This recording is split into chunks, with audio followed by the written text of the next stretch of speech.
Yun, nalitagtag pong Santa Cruz. Yan. Bigyan ko kayo ng mga idea dito po sa pong Santa Cruz na nalitagtag based sa ating mga nakuha dito sa Batangas. Sa mga matatanda sa Batangas, sa mga nag-alaga nung andas ng alitagtag ng pong Santa Cruz. Tara, usapan natin. What's up mga kagimat? Na ito na naman ninyong kagimat, si Heping Agimat na mahilig sa agimat. Pero wala namang agimat. Nasa puso ang tunay na agimat.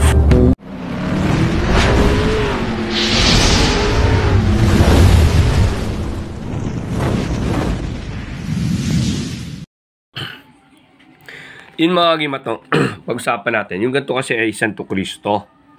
Ito po yung iba't ibang klase ng forma ng alitagtag, no? Wala lang tayong isa yung may balabal, no? Opo. Ito po ay iba kasi may design na ganito, no? Pero usually okay lang naman kahit walang design. Ang pinaka-history talaga po niyan ito po, itong ikot po nito.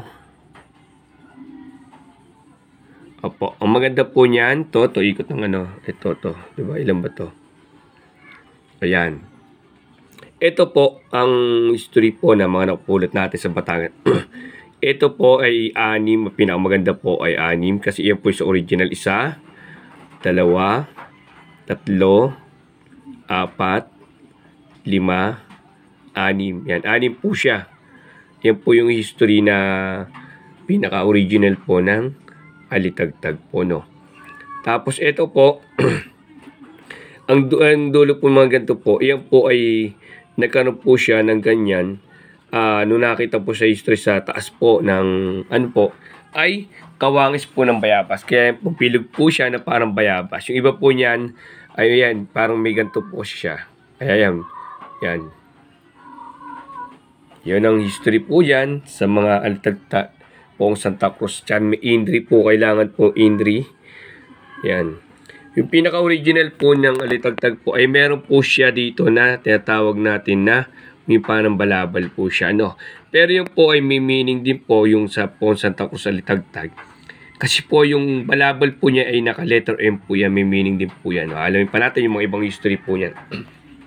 Tapos, ang ginagamit nga po na kahoy ng alitagtag, itong itim po, ito yung mga matagal na po siya. Ito po yung mga almost itim na siya.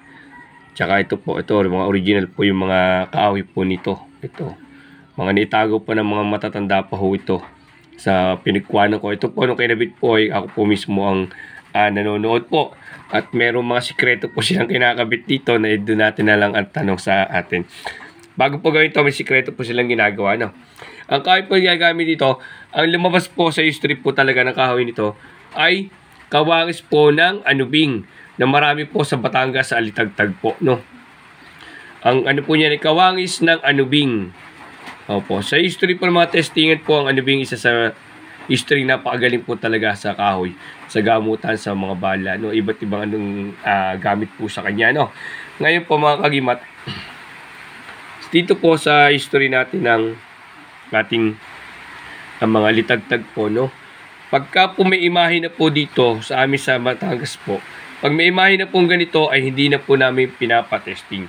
Pag kumuha po kami na anubing, kahoy pa lang po siya, pinapatesting na po. Pagka may imahe na po, iniiwasan na po namin magpatesting po ng ganito. Sa amin po, no?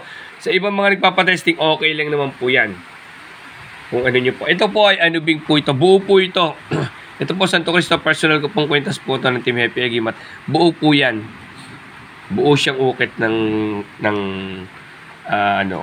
may orsyo sa likod ng akin. Tapos ito po ay Nazareno. Yan. Yung po, kung gagawa po kayo ng papagawa po kayo, palagay nyo ng inri. Tapos 6 po yung pag niya ng 6 po siya, 6. No? Tapos pabilog po yung dito, palagay nyo po ng bilog. Tapos kung wala kayong makuha ng original na kahoy po ng alitagtag po, kasi wala na po makuha din po niyan. Kung wala po kayong makuha niyan, advice ko po sa inyo na anubing na kahoy po ang paggamit nyo po sa kanila. Okay? Mag-request po ng anubing. Meron pong anubing na namumula na, merong anubing na nangingitim, at merong anubing na kulay dilaw. Advice ko po sa inyo kung papagawa kayo, ang hanapin nyo po yung pinakadilaw po ng anubing. Opo, yun po mga history po na mas mabisa po sa mga testingan din po namin. Yun, maraming salamat at God bless sa inyo lahat.